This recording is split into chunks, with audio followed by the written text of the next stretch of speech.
প্রতি বছর আমরা বিদ্যাসাগর হলে মিলিত হই। ওখানে আয়তনও বড় এবং ব্যবস্থাপনাও সুন্দর হয়। এখানে আমন্ত্রিত সংখ্যা অনেক বেশি এবং হলের আয়তনটা খুব ছোট। স্বাভাবিকভাবে আমাদের এই ত্রুটি স্বীকার করে নিয়ে আয়োজকদের সহযোগিতা সকলকে করতে হবে, এটা আমি বিনম্র প্রার্থনা জানাই। আমি প্রথমেই শ্রদ্ধার সঙ্গে স্মরণ করব বিদ্যাসাগর মহোদয়কে, শ্রদ্ধার সঙ্গে স্মরণ করব যার জন্মদিনকে কেন্দ্র করে শিক্ষক দিবস পালিত হচ্ছে সমগ্র ভারতে, ডক্টর সর্বপল্লী রাধাকৃষ্ণনকে। মেদিনীপুরের মাটি যেমন বিপ্লবের মাটি, তেমন শিক্ষারও একটা বিরাট স্থান এখানে রয়েছে। তাই আমরা প্রত্যেক বছর এই রাষ্ট্রবাদী এনজিও, যা বিদ্যাসাগর মহোদয়ের নামাঙ্কিত, তার আয়োজনে মিলিত হই এবং প্রধান উদ্যোক্তা হিসেবে তরুণ শিক্ষক রাষ্ট্রবাদী প্রচারক রমাপ্রসাদ গিরি এবং তার সাথীবৃন্দ থাকেন। আমি আয়োজকদেরকে কৃতজ্ঞতা জানাই। আমার এটা নিয়ে প্রায় 5 বারের মতো বা বেশি হবে আমি এই সংগঠনের কর্মসূচিতে 5ই সেপ্টেম্বর মিলিত হয়েছি। আমি যেহেতু গান্ধীতে একটি প্রোগ্রাম করে দ্বিতীয় প্রোগ্রামে এসেছি এবং এখান থেকে অনেকটা দূর পথ পেরিয়ে আমি বারাসাতে মিলিত হব সন্ধ্যাকালীন একটি অনুষ্ঠানে, যেখানে একাধিক অবসরপ্রাপ্ত ভাইস চ্যান্সেলর, তাদেরকে আমরা আজকে শ্রদ্ধা জ্ঞাপন বা প্রণাম নিবেদন করব। আমি সম্মানীয় ভক্তিবাবু, সম্মানীয় বিধায়ক সাথী শীতল কাপাট, শ্যামলাল বাবু, সোনালী বোন এবং আমাদের শঙ্কর বাবু থেকে শুরু করে অমূল্যদা থেকে শুরু করে মাননীয় আইনজীবীরা, শিক্ষকরা এবং সম্মানিত মঞ্চ, প্রত্যেকে আমার অত্যন্ত আপনজন। আমরা একসঙ্গে অনেক কাজ করছি বা আমাদের ভবিষ্যতে করতে হবে। প্রত্যেককে আমি সম্মানিত মঞ্চ বলে অভিনন্দন এবং শ্রদ্ধা জানাই। রামলাল জানা শিক্ষক এবং সঞ্চালক, গৌরী শঙ্কর ভাই এখানকার স্থানীয় নেতৃত্ব, যারা এই ছোট্ট অথচ মহতী অনুষ্ঠানকে সুন্দর করার ক্ষেত্রে নিরলস প্রয়াস করেছেন, তাদেরকে ধন্যবাদ। পশ্চিম মেদিনীপুর জেলার আমার প্রেস মিডিয়ার বন্ধুরা, যারা আজকের এই গৃহের অনুষ্ঠানের সংবাদকে গোটা রাজ্য জুড়ে ছড়িয়ে দেওয়ার দায়িত্ব নেবেন, তাদের সকলকে আমি ধন্যবাদ জ্ঞাপন করি। আপনারা জানেন যে আজকে শিক্ষক দিবস সর্বত্র পালিত হচ্ছে। জাতীয় স্তরেও মাননীয় প্রধানমন্ত্রীর নেতৃত্বে আমাদের ভারত সরকারের যশস্বী শিক্ষামন্ত্রী কর্মবীর ধর্মেন্দ্র প্রধানজির নেতৃত্বে আজকে জাতীয় শিক্ষকদেরও দিল্লিতে পুরস্কৃত এবং সম্বর্ধিত করা হচ্ছে। আজকের দিনের মাহাত্ম্য নিয়ে নতুন করে আমার বলার কিছু নেই, আপনারা সবাই জানেন। আমরা অত্যন্ত ব্যথাতুর হৃদয় নিয়ে আজকে এখানে এসেছি। আজকের বহু জায়গায় অনুষ্ঠান আড়ম্বর বর্জিত হয়েছে। আমি সকালে যে অনুষ্ঠানে মিলিত হয়েছিলাম সেখানে সরস্বতী মন্ত্র উচ্চারিত হয়েছে, কিন্তু বাদ্যযন্ত্র ব্যবহার করা হয়নি। সেখানে ফুল উত্তরীয় না রেখে প্রত্যেককে একটি করে গাছ দেওয়া হয়েছে। অভয়ের নামে একটি গাছ লাগান, এই মন্ত্রকে বা এই অঙ্গীকারকে সামনে রেখে সকলেই আমরা অত্যন্ত ব্যথাতুর হৃদয়ের মধ্যে আছি। তার কারণ যে ভয়াবহতা 9ই আগস্ট ঘটেছে, এই ভয়াবহতা পর্যবেক্ষণ এবং স্মরণ করলে একদিকে বাংলা বাঙালি হিসেবে মাথা যেমন লজ্জিত হচ্ছে, অপরদিকে যার হুঁশ আছে তাকে মানুষ বলা হয়। কোন মানুষ যে এই কাজ করতে পারে, আমি তো তাদের পশুর সঙ্গেও তুলনা করতে রাজি নই, তাতে পশুদের অপমান করা হবে।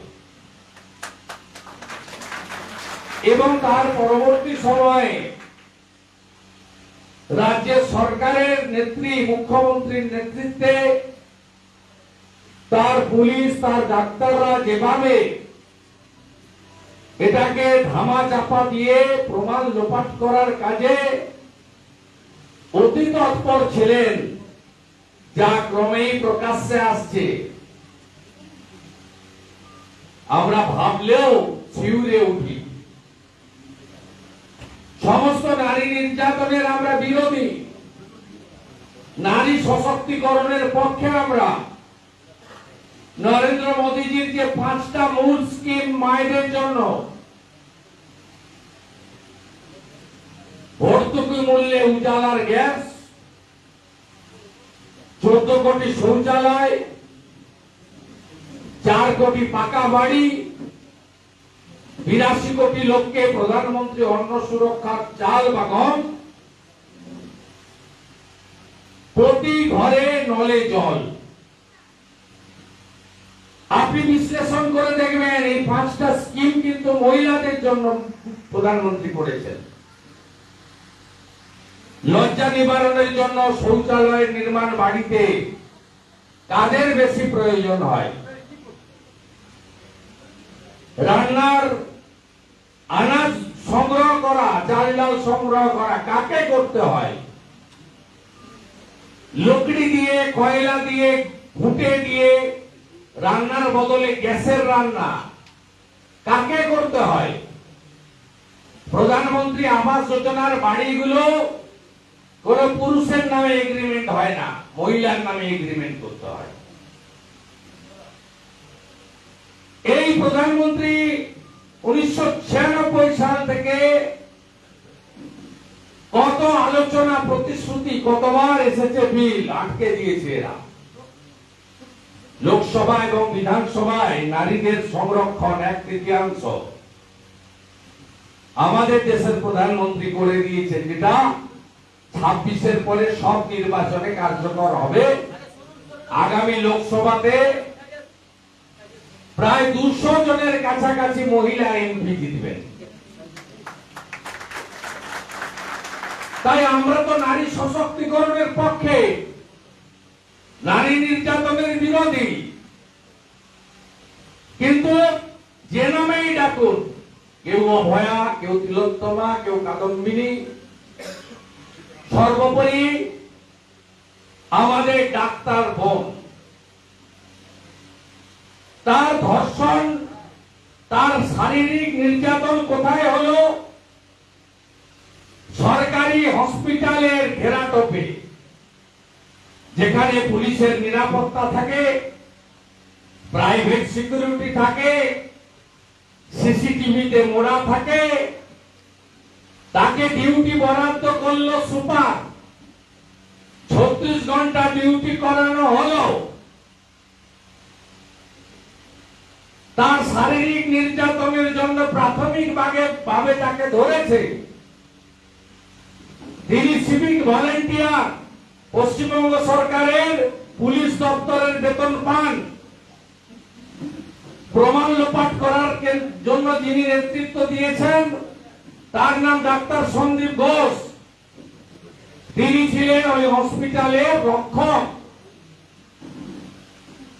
সমস্ত চিকিৎসক, স্বাস্থ্যকর্মী তাদের প্রোটেক্টর। প্রোটেক্টর মানে রক্ষকই ভক্ষ। শিক্ষক। তাই আমি প্রথম দিন থেকে বলেছি, আমি সেদিন 9 তারিখে তমলুকে ভারত ছাড়ো আন্দোলনে শহীদ বেদিতে মালা দিয়ে হাইকোর্টের পারমিশন নিয়ে ঝাড়গ্রাম বেলপাহাড়ি হয়ে মুকুটমণিপুরের কাছে ঝিলিমিলিতে গিয়ে সিমলাপালে আমি বিশ্ব আদিবাসী দিবস অংশগ্রহণ করেছিলাম। আমি সেদিনও বলেছি, আজও বলি, এই ধর্ষণ এবং খুন পশ্চিমবঙ্গ সরকারের দ্বারা হয়েছে। এটা গভর্নমেন্ট অর্গানাইজড ক্রাইম, এর কোনো ক্ষমা নেই।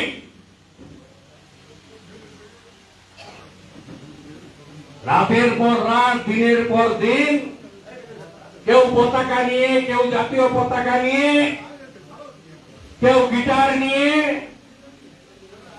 কেউ কবিতায়, কেউ গানে, কেউ নাটকে, কেউ ভাষণে, কেউ মোমবাতিতে, কেউ প্রদীপে, সর্বত্র আজকে এই জঘন্য ঘটনার বিরুদ্ধে জনরোষ, ক্রোধ, ঘৃণা, তার বিস্ফোরণ আমরা দেখছি। তাই শিক্ষক দিবসের দিনে দাঁড়িয়ে আমাদের একটাই স্লোগান, জাস্টিস ফর আরজি কর। আর এই ঘটনার যিনি মূল হোতা, পুলিশ আর স্বরাষ্ট্র দপ্তর, যিনি 13 বছর চালিয়ে গোটা রাজ্যটাকে শেষ করে দিয়েছেন, যে মুখ্যমন্ত্রী আজকে শিক্ষক দিবস পালন সরকারি ভাবে বন্ধ করে দিয়েছেন, সেই মুখ্যমন্ত্রীর অপসারণই একমাত্র সমস্যা সমাধানের পর। পরে কে আসবে? আমরা ইসলামিক কান্ট্রিতে বসবাসকারী না, করি না। এখানে জোর করে কেউ চেয়ার দখল করে না। আমরা বৃহৎ গণতান্ত্রিক ব্যবস্থাপনা ভারতবর্ষ পৃথিবীর মধ্যে। পরে কে আসবে জনগণ ঠিক করে দিবে নির্বাচনের মাধ্যমে। সে ভাবনা কাউকে ভাবতে হবে না, কিন্তু রিনাকে যেতে হবে। She should step down CM। সময়টা গোটা রাজ্যের শিক্ষা ব্যবস্থা আছে ধ্বংস হয়ে গেছে, ধ্বংস করে দিয়েছে মমতা বন্দ্যোপাধ্যায় তার সরকার। তাই এই শিক্ষা ব্যবস্থাকে বাঁচাতে গেলে আমাদের হাতে মাত্র 15-16 মাস আছে। শপথ নিতে হবে, উড়িষ্যা পারলে বাংলাকেও পারতে হবে। আমরা এদের বদলাবো, শিক্ষা ব্যবস্থার পরিবর্তন আমরা করব। মাস্টারমশাইদের কাজ মিড ডে মিলের হিসাব, জ্বালানির হিসাব করা নয়। মাস্টারমশাইদের কাজ, স্বামী বিবেকানন্দ বলে গেছেন, অন্তর্নিহিত লুক্কায়িত প্রতিভাকে বিকশিত করা, জ্ঞানার্জনকে সম্পূর্ণ করা। একটা শিশু তার কৈশোর জীবনে তাকে উপযুক্ত এবং পরিপূর্ণ মানুষ হিসেবে গড়ে তোলা, এটাই হবে শিক্ষার একমাত্র মাধ্যম। সেটা আমরা ফেরাবো। আমরা আধুনিক শিক্ষা দিতে চাই। আমরা পার্ট টাইমার প্যারা টিচারের নির্ভর কেন থাকবো? কেন ফাঁকা খাতায় শিক্ষক নিয়োগ হবে? কেন 5টা রিজিওনাল এসএসসি তুলে দেওয়া হবে? কেন ডিপিএসসির হাত থেকে সব ক্ষমতা কেড়ে নেওয়া হবে?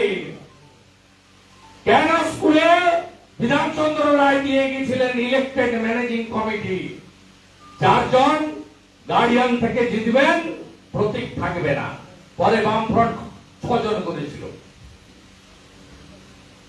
যিনি দাতা স্কুলে জায়গা দিয়েছেন তার একজন প্রতিনিধি, পঞ্চায়েতের নমিনি, কিন্তু তার ভোটাধিকার থাকবে না।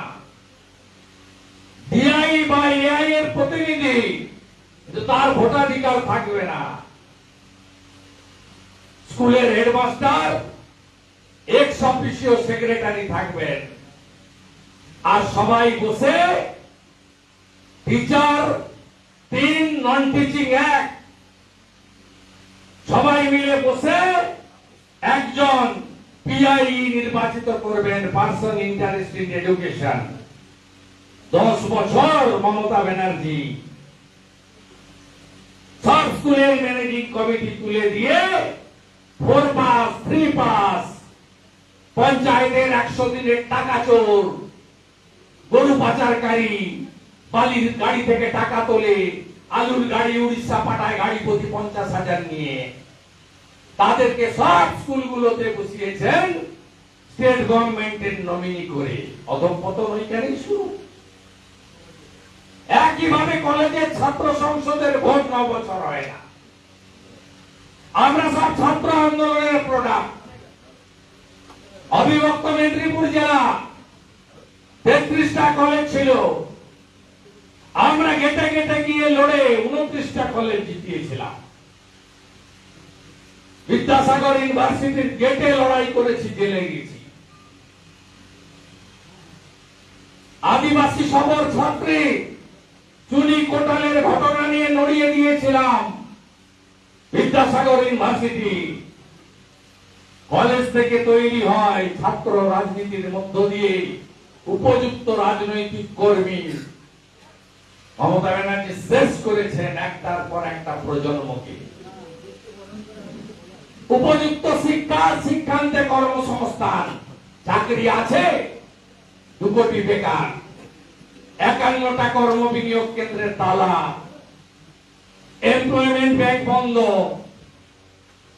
লাস্ট স্কুল সার্ভিস কমিশনের নোটিফিকেশন 2013, লাস্ট পাবলিক সার্ভিস কমিশনের নোটিফিকেশন 2017। ক্যাজুয়াল, কন্ট্রাকচুয়াল, রাজ্য শেষ।